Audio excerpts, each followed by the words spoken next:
Hello po sa inyong lahat mga ka-crypto. Ako po si Pinoy Crypto Trader at sa video na ito ay atin pong pag-uusapan ang aking technical analysis dito po kay Fluky Ino ngayon pong July 3 taong 2024. Pero quick update lamang po tayo kaya diretso na po tayo sa pag-technical analysis sa kanyang daily chart time frame na ito. At ayan, mapapansin po natin dito na itong si Fluky Ino ay nakakaranas po ng consolidation or nagsa-sideways po siya. Dito po sa pagitan ng ating major support line na 30 digit 16686 at saka minor resistance line na 30 digits 19098. Katulad din po siya ni Shiba Inu. At ayan, nagkaroon po siya ng false breakout ng dalawang beses dito sa ating major support line dito. At nangyari po yan noong June 23 at saka nitong June 28. Nagpapakita po ito na matibay po talaga ang major support line natin dito. Kung pag nagkaroon siya ng dalawang beses or maski isang beses lamang na false breakout ay sinyalis po yan na matibay ang major support line natin dito. Ibig pong sabihin ay marami pong handa na bumili sa presyong ito. Kaya ayan, kung i-zoom out po natin ay meron po tayong isang pattern dito na binubuo ng dalawang kulay puti na linya. At nagkaranas po siya ng breakout dito noong mga June 14 kaya po siya nagpatuloy sa kanyang pagbagsak. Ngunit sa kanyang pagbagsak na ito ay nagagawa pong pigilan ng major support line natin dito nung umabot na po siya sa price level na ito.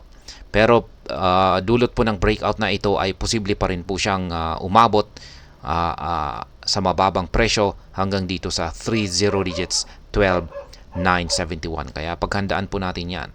Kaya ito po yung binabantayan talaga natin dito. Yung kung magagawa or kung tuluyan po niyang magawang basagin yung major support line natin dito ay asahan po natin na posible siyang bumagsak hanggang dito. Ayan, sa mababang mga support line natin dito sa ibaba. Pero ayan, nakikita ko naman po rito na mukhang ang magiging galaw ni Fluky Ino sa mga susunod na araw ay magpapatuloy po ito sa pagko-consolidate or pagsa-sideways dito po sa pagitan ng major support line natin dito at saka minor resistance line natin dito. Kaya ayan, magko-consolidate lamang po siya dyan.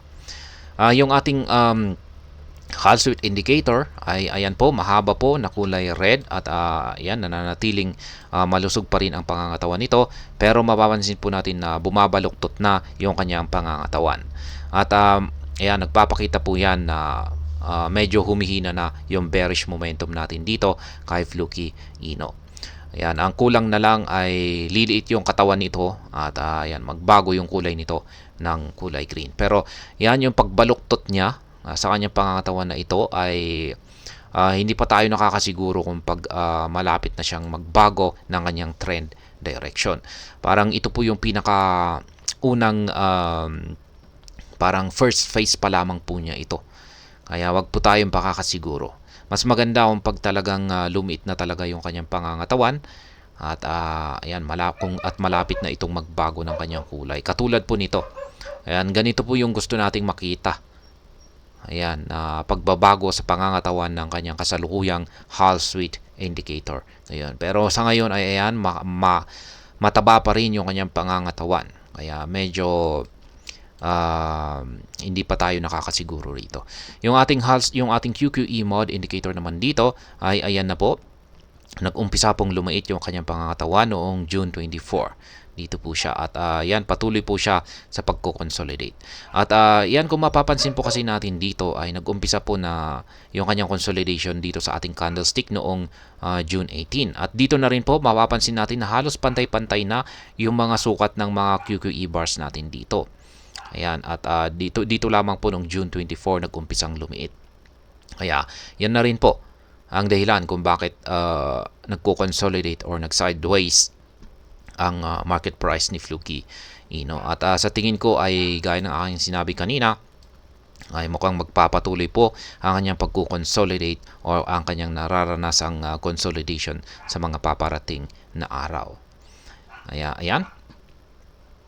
Yung previous trades po pala natin dito kay Fluky Ino ay nakabili po ako dito.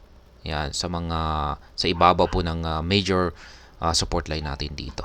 Ayan po ay noong pang nakalipas na June 18. At yan naman po yung mga nakaabang na aking mga live spot trading positions dito kay Fluky Ino. Meron po akong dalawa na sell pending orders dito or take profit.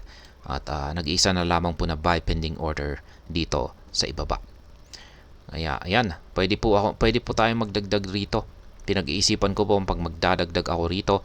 Sayang kung pag nagdagdag po ako rito ay nakabili sana ako rito nitong nakalipas na mga June 24. Kaya ayan, dahil sa nag-iisa na lang naman yung ating buy pending order dito, ay ayan po yung aking naging dahilan para magdagdag ng isang buy pending order dito.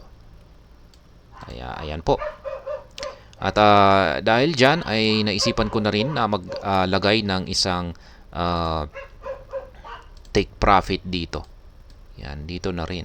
Or isang sell pending order. Ayan, kasi konti lang naman po yung aking mga live spot trading positions dito kay Fluky Ino. Kaya dagdagan na po natin.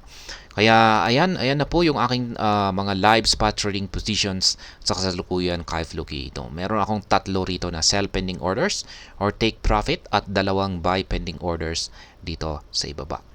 Ayan, nakatapat naman po sila sa mga price levels.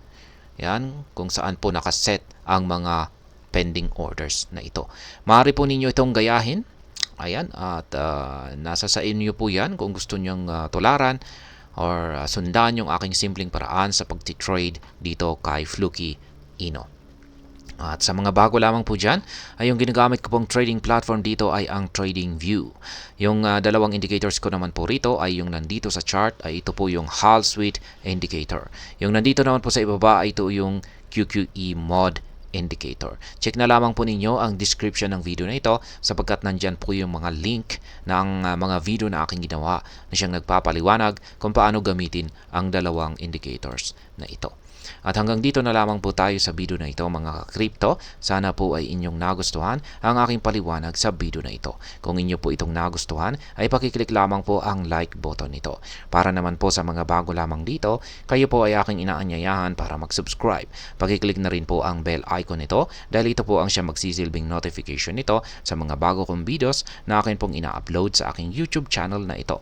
Marami pong salamat sa panonood. Ingat po tayo lagi at God bless po sa ating lahat.